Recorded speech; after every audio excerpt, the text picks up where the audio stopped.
আল্লাহর নবী ঈদের মাঠে গিয়ে প্রথম যেটা কাজ করতেন সেটা হলো সলাত। আগে কোনো বক্তব্য হবে না, কেউ কোনো কিছু বলতে পাবে না, চেয়ারম্যান হোক, মেম্বার হোক, কোনো দায়িত্বশীল হোক, সলাতের আগে কোনো কথা নেই। আল্লাহু আকবার, আল্লাহু আকবার, লা ইলাহা ইল্লাল্লাহ, আল্লাহু আকবার, আল্লাহু আকবার, ওয়ালিল্লাহিল হামদ। তাকবীর নিয়ে একটু কথা আছে, নতুন কথাও আছে পরে, যেটা আসছে পরের অংশে। তো এখন একজন মহিলা বলছে যে আল্লাহ রাসূল, আপনি কি মনে করেন, এহদানা লাইসা লাহা জিলবাব, আমাদের কারো যদি চাদর না থাকে, চাদর ছাড়া আরবিরা বের হয় না, তা আমাদের যদি কারো চাদর না থাকলে তাহলে কি করবে? আপনি যেভাবে বলছেন তো যেতেই তো হবে, তো অনেকের তো চাদর নেই। তখন আল্লাহ রাসূল বললেন, লেতুল বেসা সাহেবা তোহামিন জিলবাবেহা, কোনো তার বান্ধবী তার চাদর তাকে দিবে, কারো চাদর নিবে। তা আগে তো আমাদের মানুষজন আত্মীয় স্বজনের বাড়ি বাড়াতে গেলে একজন আরেকজনের কাপড় চোপড় নিত, তাহলে তখন একটা প্রথা ছিল একজন আরেকজনের কাপড় নিয়ে যাবে। তো রাসূল সাল্লাল্লাহু আলাইহি সাল্লামকে যখন মহিলা সমস্যা পেশ করলো, তখন আল্লাহ রাসূল সমস্যা গ্রহণ করলেন না, তাতে তিনি বললেন যে আরেকজনের কাপড় নিয়ে যাবে, আরেকজন যেন চাদর কাপড় তাকে দেয়। তো তাতাজিলুল হুইয়াজ আন মুসাল্লাহুন্না, সলাতের সময় তারা সলাতে অংশগ্রহণ করবে না, ঋতুবতীরে এসেছে যে। তাহলে হাদিস বুখারী মুসলিম। তো এই হাদিসে বোঝা যাচ্ছে যে যাদের সলাত নেই তাদেরকেও ঈদের মাঠে আসতে হবে, আর সমস্যা গ্রহণ হবে না। আমাদের মাঝহাবি ভাইদের তো ঈদের মাঠে মহিলাদের যাওয়া নিষেধ, মসজিদে যাওয়া নিষেধ, এখন ধীরে ধীরে ওটা কমে গেছে। আর যারা বলছে যে আমরা হাদিস মানি, আহলে হাদিস বলে দাবিদার, তাদেরও মহিলারা ঈদের মাঠে যাওয়া অন্তত চাঁপাইনবাবগঞ্জ জেলাতে ছিল না। আমরা দেখেছি আমাদের গ্রামের মহিলার ইমামতিতে জুমার সলাত আদায় করেছে, ঈদের সলাত আদায় করেছে। তো ঈদের সলাত আর জুমার সলাত মহিলাদের ইমামতিতে হবে না, 5 ওয়াক্ত সলাত মহিলাদের ইমামতিতে হবে, তারাবির সলাত মহিলাদের ইমামতিতে হবে, জুমার সলাত আর ঈদের সলাত মহিলাদের ইমামতিতে হবে না। এই জন্য যে এখানে খুতবা বক্তব্য আছে, মহিলারা খোলা মাঠে এইভাবে আমভাবে মহিলাদের সামনে বক্তব্য দিতে পাবে না। এক জেলা থেকে আর এক জেলায় মহিলাদের গিয়ে বৈঠক করা তো বহু দূরের কথা। সামাজিক দিন ধর্ম পাড়ার মহিলারা কোনো শিক্ষিতা মহিলার কাছে গিয়ে শুনতে পারে, জানতে পারে, যেমনভাবে আয়েশা রাদিয়াল্লাহু আনহার কাছে আসতেন। এই জেলায় ওই জেলায় মহিলাদের যাওয়ার তো কোনো প্রশ্নই আসে না। এখানে আরেকটা কথা, বুখারী মুসলিমের আরেকটা হাদিসে এসেছে, মহিলারা আপনারা উঠবেন না এবং গল্প করবেন না, এক খেয়ালে বসে থাকবেন, বাচ্চা কোলে নিয়ে বসে থাকেন। তাকবীরের কথায় যখন যাব তখন তাকবীরের কথা বলছি, এখন শুধু এটাই কথা। তো মহিলারা এসে রাসূলের কাছে অভিযোগ করলো রাসূলের যুগে, যে পুরুষ মানুষ তো আপনার পাশে বসে আসে, দিন ধর্ম জানলো বুঝলো, আর আমরা তো আর আসতে পারি না, তা আমরা তো আপনার বৈঠকে বসতে পারি না, তা আমরা তাহলে দিন ধর্ম কিভাবে জানবো? এখন এটার উত্তর কি দেখি, হাদিস তো বুখারী মুসলিম। তখন আল্লাহ রাসূল বলছেন যে তোমরা একটা বাড়ি নির্ধারণ করো, নিরাপদ বাড়ি নির্ধারণ করো, সেখানে তোমরা একদিন বসবা, সপ্তাহে একদিন বসবা, আমি সেখানে যাব, গিয়ে দিন ধর্ম শিখিয়ে দেব। হাদিস বুখারী মুসলিম। তিনি কি বললেন যে আমি আয়েশাকে পাঠাবো? তিনি কি বললেন যে আমি সাফিয়াকে পাঠাবো? তারা দিন ধর্ম ভালো বুঝতেন এবং তারা খুব সচেতন মানুষ ছিলেন। আয়েশা, হাফসা এরা কোনো সাধারণ পরিবারের মেয়ে নয়।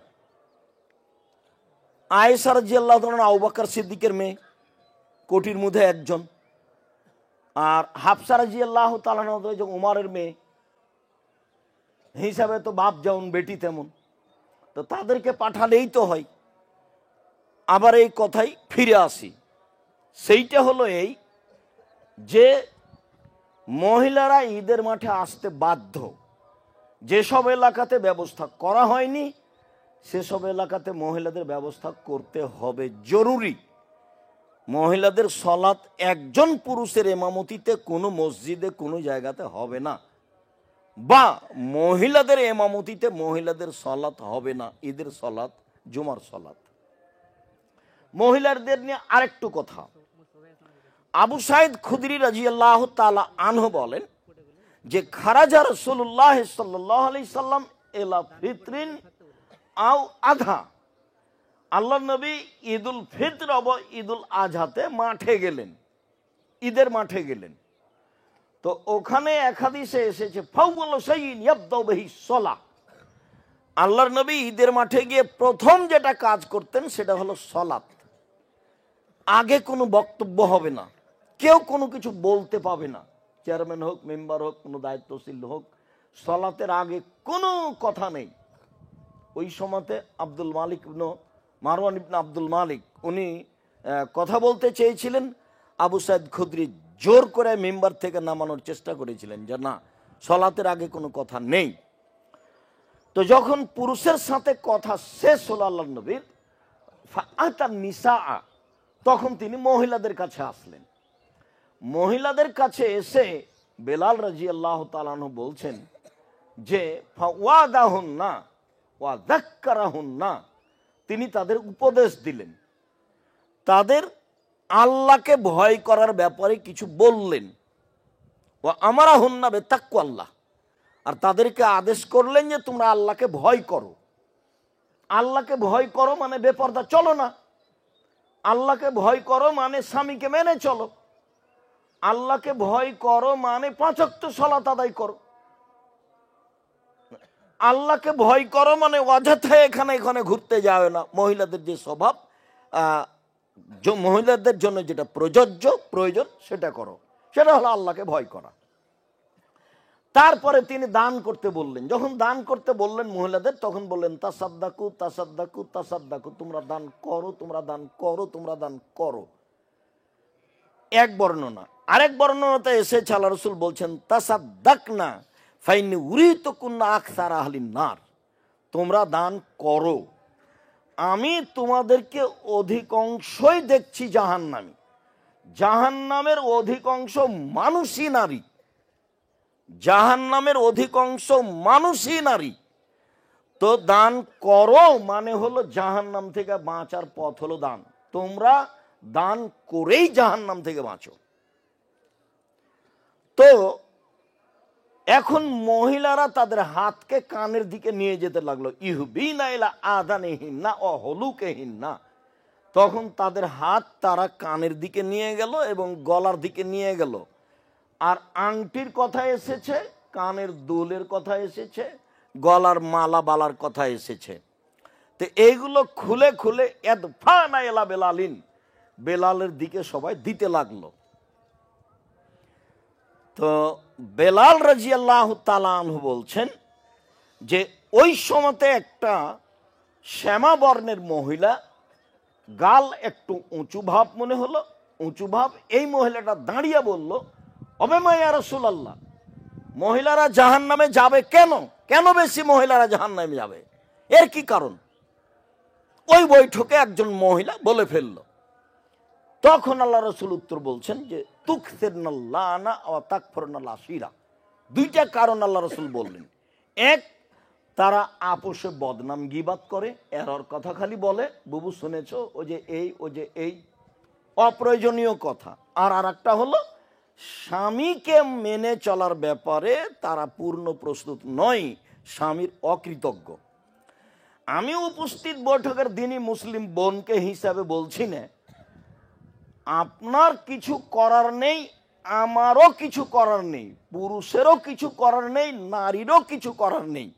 নারীদের জান্নাতের একটা বড় মাধ্যমই স্বামী।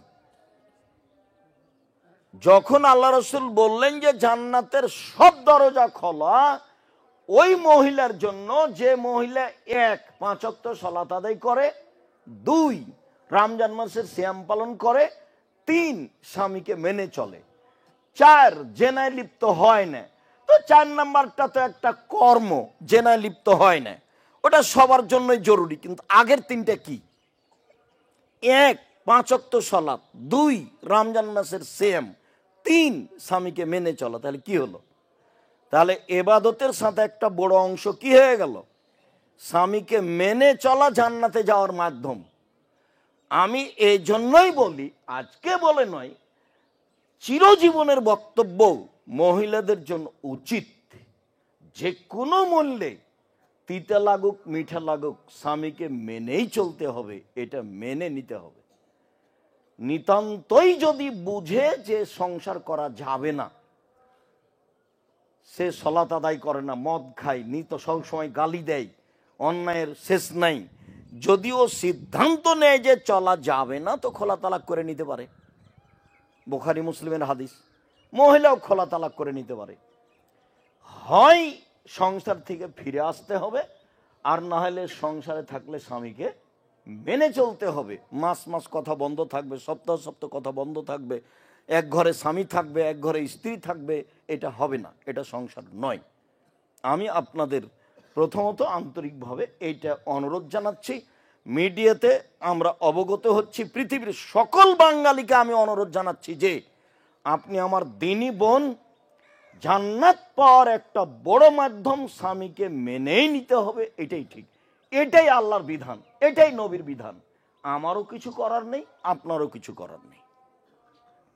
যদিও আপনাদের ছেলে মানুষ করতে অনেক কষ্ট হয়, স্বামীর সাথে সংসার করতে অনেক কাজ করা লাগে, বাড়ির সব কাজ সামলানো লাগে, ছেলে মেয়েকে সামলানো লাগে, বাড়ি গুছাতে হয়, এটাই কাজ। আপনাকে এই জন্যই সৃষ্টি করা হয়েছে, দেশ চালাতে হবে, অফিস আদালত চালাতে হবে, কোর্ট কাছারি চালাতে হবে, ব্যাংকে যেতে হবে, এই জন্য নয়। অযথা শুধু মহিলারা হাটে বাজারে গিয়ে ভিড় জমাচ্ছে। স্বামীর কাজ, ছেলের কাজ, দেবরের কাজ, ভাসুরের কাজ নিজে কাঁধে করে নিয়ে মাঠে মাঠে ঘুরে বেড়াচ্ছে। আপনি কেন যাবেন? আমি তো বক্তব্যে বহুদিন বলেছি, আপনি বাজারে কেন গেলেন? স্বামী কি মরেছে? দেবর কি মরেছে? ভাসুর কি মরেছে? বাপ কি মরেছে? শ্বশুর কি মরেছে? বোনের ছেলে কি মরেছে? ভাইয়ের ছেলে কি মরেছে? অনেক মানুষ আছে। আর এই মুহূর্তেই বাজার করতে হবে, এটা কে বলল? আল্লাহ রসুল কি আদেশ করেছে বাজার কাল করব? মানে প্রয়োজনকে আপনি এভাবে মেনে নিলেন কেন? এটা তো সলাৎ নয়, পৃথিবীতে সবচেয়ে জরুরি কাজ সময় হলেই পড়তে হবে, বলেন তো সেটা কি? চলুন সলাৎ। হজে দেরি চলে, হজ ফরজ, এবছর করবো না সামনে বছর করবো, এই যে চলে, সমস্যা নেই। যাকাতে দেরি চলে, 1 মাস আগে দেন, ফরজ বিধান, 1 মাস পরে দেন, চলে, সমস্যা নেই। সেম এই যে অসুস্থ আছেন, রমজান মাসের সেম করিয়েন না, পরে করেন। সফরে আছেন, এর রমজান মাসের সেম করিয়েন না, পরে করেন। একটাই ইবাদত কোনো সমস্যা মানে না, সেটা কি বলেন তো? সেটা সলাৎ, কোনো সমস্যা মানে না। অতএব পৃথিবীর দিনই বোনদেরকে আমি বলতে চাই যে বাড়িতে থাকতে শিখুন, আল্লাহকে ভয় করুন, আর স্বামীকে মেনে চলুন। মহিলারা ঈদের মাঠে আসতে বাধ্য। জাহান্নাম থেকে বাঁচার একটাই পথ হলো দান, পুরুষেরও তাই। বাপ মাকে জাহান্নাম থেকে বাঁচানোর, বাপ মায়ের, দাদা দাদির, মরে যাওয়া মানুষের কবরের শাস্তি বন্ধ করার একটাই জোরালো পথ, সেটা হলো দান। একজন সাহাবী এসে বলছেন, আমার আব্বা মারা গেছেন, টাকা পয়সা ছেড়ে গেছেন, ওসিয়ত করে যাননি, তো আমি আমার আব্বার নামে যদি দান করি তাহলে আমার আব্বার পাপ মিটে যাবে কি? পাপ মিটে যাবে কি? কালা নাম। আল্লাহ রাসূল বলেন হ্যাঁ। তখন তিনি বললেন না যে ছোট পাপ, তখন তিনি বললেন না যে বড় পাপ, বললেন হ্যাঁ তোমার আব্বার পাপ মিটে যাবে, তুমি দান করলে তোমার আব্বার পাপ কি হয়েছে? মিটে যাবে। হাদিস তো বুখারী মুসলিম। কিছু দিয়ে এটা করতে পারবেন না। প্রতি মাসে যদি উমরা করতে যান হবে না। আর উমরার নেকির চেয়ে দানের নেকি হাজারো লক্ষ গুণ শক্তিশালী। এখন তো উমরা মানুষের ফ্যাশন হয়ে গেছে, টাকা আছে চলো যাই, রমজানের শেষ দশক আহাল পরিবার নিয়ে উমরা করে আসি আর কিছু ছবি উঠাই। দেখেন আপনি খোঁজ, ওখানে ঘুরছে আর সারাদিন ছবি ঢং করছে। কিসের ইবাদত? ইবাদত তাকে বলেন না, ইবাদত নয় ওটা। সম্মানিত দিনী ভাই বোন, দ্বিতীয় কথা, জিকির আমরা ঈদের মাঠে বলার জন্য নিয়মিত বলে আসছিলাম যে তাকবীরের জন্য সময় নির্ধারণ করেছিলাম গত দিন চন্দ্র ওঠার পর থেকে নিয়ে এই দিন সূর্য ডোবা পর্যন্ত। একাধিক হাদিসের বিবেচনায় বোঝা যায় যে ওই সময়ের সিদ্ধান্ত পূর্ণ ঠিক ছিল না, বরং ঈদের মাঠে যখন বের হবে তখন থেকে নিয়ে সালাত শুরু হওয়া পর্যন্ত। ইমাম জোহরি বলছেন যে কানান নাস ইকাব্বিরুনা ফিল ঈদে, ঈদুল ফিতরে মুসাহাবি তাবেঈ জনগণেরা তাকবীর পাঠ করতেন হিনা ইয়াখরুজুনা মিন মানাজিলিহিম, যখন তারা বাড়ি থেকে বের হতো। বাড়ি থেকে বের হতো তাকবীর শুরু করে হাত্তা ইয়াতুয়াল মুসাল্লা, ঈদের মাঠে আসা পর্যন্ত এক বর্ণনা। দুই, হাত্তা ইয়াখরুজাল ইমাম, ইমাম সালাতের জন্য এইখানে আসা পর্যন্ত। ফাইজা খারাজাল ইমামও সাকাতু, যখন ইমাম এখানে চলে আসতেন সালাতের জন্য তখন তারা আর তাকবীর পাঠ করতেন না। সহিহ হাদিস।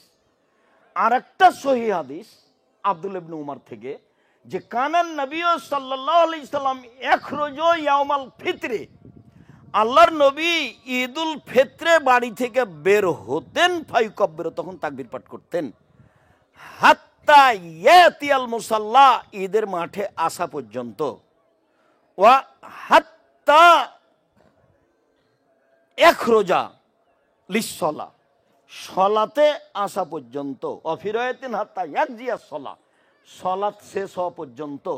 ফাইজা কাজা সালাতা কাতাত তাকবীরা, যখনই সালাত শেষ হয়ে যেত তখন তাকবীর বন্ধ। তাহলে আমাদের তাকবীর যন্ত্রের মাধ্যমে অনলাইনে যারা যেখানে আছি সময়ের গতিতে যেখানে জানতে পারবো, আমি সকল দিনী ভাই বোনকে বলছি, আমি আব্দুর রাজ্জাক বিন ইউসুফ বলছি, আমাদের জোরালো তদন্তের ভিত্তি এটাই যে ঈদুল ফিতরে বাড়ি থেকে বের হওয়ার সময় তাকবীর শুরু হবে আর সালাত শেষ হবে তখন তাকবীর শেষ হবে। আল্লাহু আকবার, আল্লাহু আকবার, লা ইলাহা ইল্লাল্লাহ, আল্লাহু আকবার, আল্লাহু আকবার, ওয়ালিল্লাহিল হামদ। আরেকটা, ঈদুল আজহাতে জুলহিজ্জার 1 তারিখ থেকে যেদিন কুরবানির চন্দ্র উঠবে সেদিন থেকে আইয়ামে তাশরিক ঈদুল আজহার পরের দিন পর্যন্ত 3 দিন। তাহলে কতদিন হলো? এক টানা 13 দিন। বুখারীর হাদিসে এসেছে ইয়াখরুজু আব্দুল্লাহ ইবনে উমর ও আবু হুরায়রা ইলা সুকে ওয়া ইউকাব্বিরানে, আব্দুল্লাহ ইবনে উমর, আবু হুরায়রা রাদিয়াল্লাহু তাআলা তারা বাড়ি থেকে বাজারের দিকে যেতেন আর তাকবীর পাঠ করতেন। ওয়া ইউকাব্বিরুন নাস বিতাকবীরিহিমা, জনগণও তাদের দুইজনের তাকবীরের সাথে সাথে তাকবীর পাঠ করত। আর আলী রাদিয়াল্লাহু তাআলা আনহু বলছেন যে তাকবীর চলবে এলা সালাতিল আসর ফি আইয়ামিত তাশরিক। আইয়ামিত তাশরিক মানে কুরবানির পরের 3য় দিনের আসরের সালাত পর্যন্ত। সূর্য ডুবলেই তো 14 দিন চলে এসেছে, 14 দিনে দিন চলে এসেছে। এই জন্য এই তাকবীর চলবে কুরবানিতে আইয়ামে তাশরিক ঈদের 3 দিন পর আসর পর্যন্ত, 3য় দিনের আসর পর্যন্ত, ঈদের পরে 3 দিনের 3য় দিন আসর পর্যন্ত। তাহলে কুরবানিতে তাকবীর শুরু হচ্ছে কবে? 1 তারিখ থেকে, শেষ হচ্ছে কবে?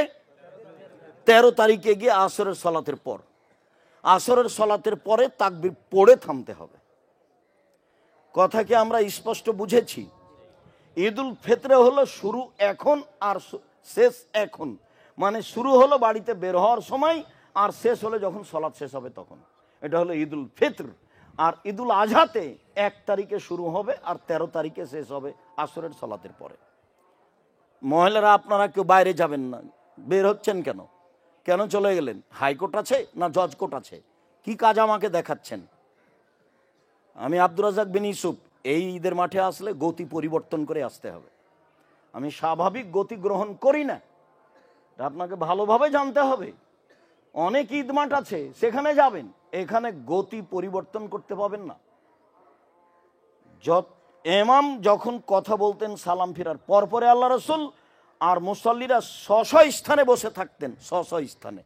এই যে পুরুষের সামনে কথা বলা শেষ করে আল্লাহ রসুল মহিলাদের সামনে গেলেন, ও তো যন্ত্রের ব্যবস্থা নেই, তো ওখানে গিয়ে মহিলাদের সামনে কথা বলতে লাগলেন, কথাতে উপদেশ দিলেন। একটাই বাক্য কি বললেন? উপদেশ। কথা বলতে পারি না, একটু সুযোগ দেন। ওই ওই পড়ার যে একটা ঈদগাহ এখন হয়েছে, দুইটি ঈদগাহ ডাঙ্গিপাড়াতে, আপনার জন্য মনে আশা করছি, এর জন্য যে আমি কথা ডুপ্লিকেট না, সুযোগ দেওয়া হোক। আচ্ছা, পরে আপনাকে বলতে হবে। আচ্ছা, বলছি, তোমার কথা বলবো আমি, ঠিক আছে। এতদিন ছোটবেলা থেকে 44 বছর বয়স হয়নি, তিনটাই দিয়ে এসেছি, এখন দুইটা। আচ্ছা, ওটা আমি জানাচ্ছি, আগামীতে যেন অবশ্যই চেষ্টা করছি। বারাকাল্লাহ, জাযাকুমুল্লাহ, বারাকাল্লাহ। অবশ্যই ওটা জেকের তোমাদের সম্পর্কে কে হয়? ভাই না চাচা? মামা। ও, তো এ বেদগাড়াতে না, বেদগাড়া ডাঙ্গিপাড়ায় দুটা ঈদের মাঠ ছিল। তা আমরা খুব চেষ্টা করেছিলাম যে তিনটে, যাই হোক, দুটা তিনটে যাই হোক, তো যখন আমরা চেষ্টা করেছিলাম যে জামিয়া সালাফে আপনাদের বড় প্রতিষ্ঠান, ঈদের মাঠটা সবাই এখানে এসে করি, তা আমরা খুব চেষ্টা করেছিলাম, সফল হব মনে করে দুইবার আমি এখান থেকে মুসাল্লিকে নিয়ে গিয়ে ওখানে পড়েছি। এখানে বসা মুসাল্লিকে নিয়ে গেছি কোথায়? ওই মাঠে নিয়ে গেছি, যাতে এটা সমাধা হয়। কিন্তু এখন তো সমাধা তো উপরওয়ালা কি চান আমরা তো বুঝতে পারি না, উনি যেটা চান সেটাই হবে।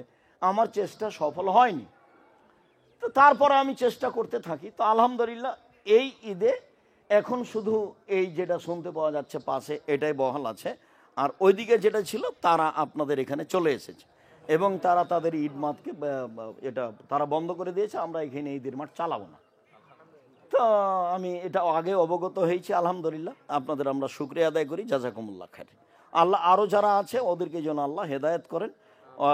এতে আমাকে যদি কিছু করা লাগে, কিছু বলা লাগে, বৈঠক করা লাগে, কিছু করা লাগে, ঈদের মাঠ কি করতে হবে সেটা করা লাগে, সেটা আমি করবো ইনশাল্লাহ। বস, জাযাকুমুল্লাহ খাইর। আমরা উপরওয়ালাকে বলছি, বস, আলহামদুলিল্লাহ। আচ্ছা, জাযাকুমুল্লাহ খাইর, তোমার ভালোবাসাকে স্বাগতম জানাই। তো এইবার বুঝলাম একটু তাকবীরে যে তদন্তটা ছিল, সেই তদন্ত কোরআন মাজিদের একাধিক আয়াত অনুপাতে বাড়ানো যায়। সেটা সব কুরবানির সাথে। আল্লাহ তাআলা বলছেন যে ফাযকুরুল্লাহ ইনদাল মাশআরিল হারাম। হজ করতে গিয়ে মুজদালেফার মাঠে একটা জায়গা আছে মাশআরে হারাম, সেখানে একটা মসজিদ আছে। এখন সেটা হলো মুজদালেফার শেষের দিকে এসে, সেখান থেকে ডান সাইডে যাওয়ার লাগে পাথর মারতে, এখানে মসজিদ বানানো হচ্ছে মাশআরে হারাম। এখানে তোমরা আল্লাহকে ডাকো, একবার আল্লাহ বলছেন। আর একবার বলছেন যে ওয়াজকুরুহু কামা হাদাকুম, আল্লাহ তোমাদের যেভাবে ডাকতে বলেছেন সেভাবে ডাকো। আর একবার বললেন ওয়াজকুরুল্লাহ ফি আইয়ামি মাদুদাত, কুরবানির ঈদের 3 দিন পর পর্যন্ত আল্লাহকে ডাকো। তো আল্লাহকে ডাকো মানে জিকির। তো আমরা তো দীর্ঘদিন থেকে বলে আসছি জিকির বলতে আল্লাহু আকবার, আল্লাহু আকবার, লা ইলাহা ইল্লাল্লাহ, আল্লাহু আকবার, আল্লাহু আকবার, ওয়ালিল্লাহিল হামদ। তো জিকিরে তাসবিহগুলোকে নিয়ে আসতে পারি, এই আয়াতের সারমর্ম এটাই। সেটা হলো এই সুবহানাল্লাহি আলহামদুলিল্লাহি ওয়া লা ইলাহা ইল্লাল্লাহ, আল্লাহু আকবার। সেটা হলো এই সুবহানাল্লাহি ওয়া বিহামদিহি সুবহানাল্লাহিল আযীম। সেটা হলো এই সুবহানাল্লাহি ওয়া বিহামদিহি সুবহানাল্লাহি ওয়া বিহামদিহি, যার সংখ্যা হলো 100 বার। তাহলে আমরা জিকিরে আল্লাহু আকবার, আল্লাহু আকবার, লা ইলাহা ইল্লাল্লাহ, আল্লাহু আকবার, আল্লাহু আকবার, ওয়ালিল্লাহিল হামদ, এর সাথে এইগুলো জিকির লাগাতে পারি। আরও একটা জিকির চিরদিন সালাতের সাথে খাস করে এসেছি, তো জিকির হিসাবে মানুষ সেটা আনতে পারে, আমাদের অতীতে নাই করা আছে। সেটা হলো এই মুসলিমে এসেছে সলাৎ শুরু করবে যখন নফল সলাৎ, তখন এটা এসেছে আলহামদুলিল্লাহ কাবিরা আলহামদুলিল্লাহ কাসিরা ও সুবহান আল্লাহ বকরাতাও ও আসিলা, এটা মানে ওই সানা, তো সেটাও জিকির। আর আবু দাউদ, নাসাই, তিরমিজি, ইবনে মাজাতে এসেছে আল্লাহ আকবার আল্লাহ আকবার আল্লাহ আকবার কবিরা আল্লাহ আকবার কবিরা আল্লাহ আকবার কবিরা আলহামদুলিল্লাহ কাসিরা আলহামদুলিল্লাহ কাসিরা আলহামদুলিল্লাহ কাসিরা ও সুবহান আল্লাহ বকরাতাও আসিলা। তো এই বর্ণনাগুলি সহি, তবে সলাতের সাথে সম্পৃক্ত জিকির হিসাবে এগুলো বলা যায়। আজকের বৈঠকে এটা বলা হলো। এতদিন যাবৎ শুধু কি ছিল? আল্লাহ আকবার আল্লাহ আকবার লা ইলাহা ইল্লাল্লাহ আল্লাহু আকবার আল্লাহু আকবার ওয়ালিল্লাহিল হামদ। জিকির হিসাবে ওগুলো আমরা আনতে পারি। আপাতত জিকিরের কথা শেষের কথাটুকু ফেতরা। ফেতরার আমি হাদিস পড়ে অনুবাদ করে বলছি না, আলোচনার ফলাফল এই যে ফেতরা শস্যই দিতে হবে, দিতে বাধ্য, শস্যই দিতে হবে বা খাদ্য। হাদিসে যেটা এসেছে আবু সাইদ খুদরি থেকে, সেটা হলো আল্লাহ রাসূল 1 নম্বর শব্দ আছে ওই হাদিসে। আর বুখারী মুসলিমের হাদিসে 1 নম্বর শব্দ এসেছে খেজুর, 2 নম্বর শব্দ এসেছে জব, 3 নম্বর হলো সবকে দিতে হবে, পুরুষ নারী ছোট বড়, সেদিন যেটা জন্ম নিয়েছে তারও দিতে হবে ফেতরা। ফকিরকেও ফেতরা দিতে হবে, ফেতরা দিতে বাধ্য, এটা ফরজ, দিতেই হবে, দিতেই হবে। ফকির দেখ তারপর আবার বেশি নেবে, সবাইকে ফেতরা দিতে হবে। এইখানে পরিমাণের কোনো হিসাব নাই, পরিমাণকে আমি জাকাত দিচ্ছি যে পরিমাণ দেব, এইটা হলো আপনার সিয়ামটাকে ঠিক করার জন্য, পবিত্র করার জন্য। আল্লাহ রাসূল বলছেন তোহরাত লিসিয়াম, তুমি এই ফেতরাটা দিয়ে দাও, তাহলে তোমার সিয়ামে কোনো ত্রুটি থাকলে ওটা কি হয়ে যাবে? সুন্দর হয়ে যাবে, ঠিক হয়ে যাবে। এই জন্য তাহলে সবারই ব্যাপার, ধনী গরিব ফকির সবাইকেই ফেতরা দিতে হবে। জরুরি যে পরের হাদিসে আসলো 1 খাদ্য, 2 খেজুর, 3 জব, 4 পনির, 5 কিশমিশ। তাহলে খাদ্য তো আসলো। কেউ যদি বলে যে আমার পাশের গরিবগুলোকে সেমাই চিনি কিনে দিয়ে আসবো 2.5 কেজি, চলবে, সমস্যা নেই। যেহেতু খাদ্য, তা আমরা সাধারণত বাছাই করেছি চাউল। পছন্দ, এটা পছন্দ, অপছন্দের কিছু নেই। তা আপনি যদি মনে করেন যে সেমাই দিব, চিনি দিব, আটা দিব, দেন। পরিমাপ 2.5 কেজি, এটাই ঠিক। 19-20 কেউ বলতে পারে, 2 কেজি 400 বলতে পারে, কেউ 2 কেজি 600 বলতে পারে। তা আমাদের যেটা আগে থেকে হিসেব আছে 3.25 সের 2.5 কেজি, এটা ঠিক আছে। এখান থেকে আমাদের ফেরার কোনো সুযোগ নাই। মাথা পিছু 2.5 কেজি, মাথা পিছু 2.5 কেজি চাউল শস্যই দিতে হবে, এটাই চূড়ান্ত। এই কথার শেষে আসি। এইবার আবু সাইদ খুদরি রাদিয়াল্লাহু তাআলা বলছেন যে আমরা একসা করে দিচ্ছি। একদা রাসূলের অবর্তমানে মুআবিয়া রাদিয়াল্লাহু তাআলা সিরিয়া থেকে আসলেন হজ করতে বা উমরা করতে। এসে মিম্বারে উঠে তিনি একটা বক্তব্য দিলেন। বক্তব্যে বলছেন যে আমি মনে করি, মুআবিয়া বলছেন রাদিয়াল্লাহু তাআলা, আমি মনে করি আন্না মুদ্দাইনে মিন সামারাই শাম, সিরিয়ার অর্ধ সা গম মদিনার 1 সা খেজুরের সমান মূল্যে। মান টাকার হিসাব করলে 1 সা খেজুর মদিনার দিয়ে অর্ধ সা গম পাওয়া যাবে কোথাকার? সিরিয়ার। কথা স্পষ্ট কি? এইটা মুআবিয়া বক্তব্যে বললেন। ফাখাজান নাস বেজালে, জনগণ বলল আচ্ছা ঠিক আছে, তাহলে ভালো, আমরা এখন কি দেব? অর্ধ সা গম দেব। তো এখন আমরা যারা মাযহাব মানি তারা অর্ধ সা গম কিভাবে দিতে গেলাম? তো এখন দিতে গেলাম সায়ের পরিমাপ, মদিনাটা হলো 2.5 কেজি আর ইরাকেরটা হলো 3.25 কেজি, 3 কেজি, 3.25 কেজি। তো এখন ইরাকেরটা সা ধরে অর্ধেক নিলাম, অর্ধেক গমের দাম ধরে টাকা ধরলাম, দে অল্প টাকা হলো। কথা বুঝতে পারেননি? আবার একটু বুঝেন, কারোর প্রতি হিংসাও করতে হবে না, ঘৃণাও করতে হবে না। মানুষকে বলতে হবে রাসূলেরটা মানেন। যখন বলছে কে বলেছে 2000 কি বেদাত নাকি, 2000 কি বেদাত নাকি, তখন সেই রাসূলেরটা মানলে হয় না? রাসূলেরটা মানলে তো ভালো হয় নাকি? তো তুমি ওইদিকে যা গেলে কেন ঝামেলাই? তো রাসূলের যুগতেই একসাই ছিল, তো রাসূলের যুগে একসা ছিল, একসাই থাক। তো তোমার অসুবিধাটা কোথায়? রাসূলের সাথে ভালোবাসা তোমার হয় না কেন? চুমা দিয়ে ভালোবাসা হয়? কে বলেছে চুমা দিয়ে ভালোবাসা হয়? নিয়ম দিয়ে হয়।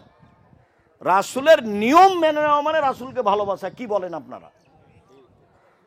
আমি বললাম সালাম দিয়ে হাতে চুমা দিলাম, আমি রাসূলের ভালোবাসা দেখালাম, এটা হলো? মিলাদ করলাম, একবারে গাড়ির বহার নামলাম, একবারে ওটাকে কি বলে র্যালি দিয়ে মোহাম্মদ সাল্লাল্লাহু আলাইহি সাল্লামের জন্মদিবস পালন করলাম, সেটা কি হলো? দাড়ি চাঁচা আছে, হাতে সিগারেট আছে, তখন ও বলছে যে আমি নবীর জন্মদিবস পালন করছি, এটা কি হলো? এটা মজাক করা হলো না? তো আমার বক্তব্যের এক জায়গাতে আছে যে এসার সালাত আদায় করে দোকানে বসে আছে, মাথায় টুপি আছে, ল্যাংটা মেয়ে নাচছে। তো এখন তোমার আব্বাকে জিজ্ঞাসা করো তো, ছেলে আব্বা আপনি কি ভালো মানুষ? তো সবাই এখন চুপ।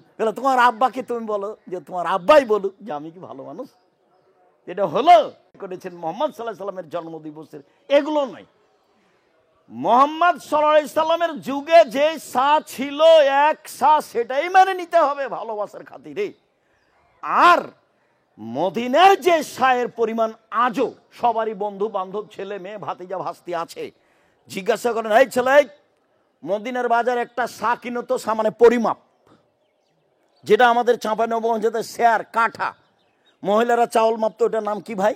কাঠা। আর যেটাতে ধান মাপতো গলিতে সেটার নাম কি? আড়ি। তো সেটা একটা মাপের জিনিস নয়? তো সা হলো একটা মাপের জিনিস। তো এখন আপনি বলেন যে দেখো তো মদিনাতে একটা সা বাজারে কিনে চাউল দাও তো কত কেজি ধরে? 2.5 কেজি ধরবে, 19-20।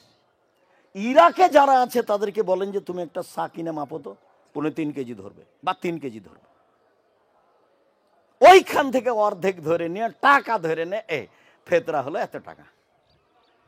ভালোবাসা রাসূলের সাথে হতে হবে, অন্য কারো সাথে নয়। আপনি আপনার ভাই বোনকে বলেন। কথার শেষে চলে আসলাম। যেহেতু ঈদের দিন আল্লাহ রাসূল দান করতে বলতেন, আমি দান করতে বলি, তখন বলি 10 টাকা হলেও করবেন। এর অর্থ এই না যে আপনাকে আমি 10 টাকায় দান করতে বলি। আমি বলি যে পতিতালয়ের মহিলা যদি কুকুরকে পানি পান করে জান্নাত পেতে পারে, তো জামিয়া সালাফিয়ার মতো শিরক মুক্ত, বিদাত মুক্ত, দল মুক্ত, সংগঠন মুক্ত, হিংসা মুক্ত বিশাল প্রতিষ্ঠান, যেখানে এতিম আর অসহায় ভরা, 519 জন খালি এতিম অসহায় আছে, প্রায় 5000 ছেলে মেয়ে, 300 জন শিক্ষক।